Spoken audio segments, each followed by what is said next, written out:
Several fallen electric poles were common sights along Benin-Akure Road, plunging several communities along the highway into darkness.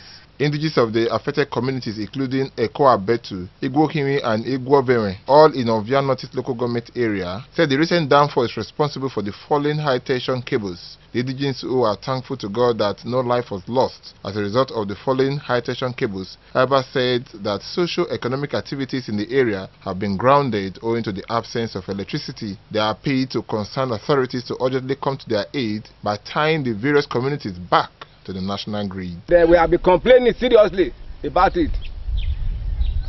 We complain to all the sources that is necessary. We have not got any feedback, but we want an assistance from the government to help us so that we can get this our light back. So we are appealing to the local government and the executive to come to the aim of Iguikwinmwin, Eko-Abetui and Iguovemwen. So we need the assistance. We need transformer. You can see the whole pole is bad. We need concrete pole.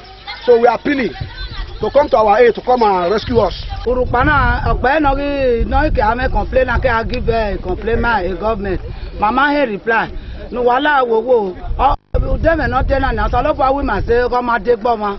We no ya de ma de go de. O so lo pa si me ma no de le nya de do ge. O ma wu de. No wala no wa wu yo bo ni ma o. Thomas Sado reporting.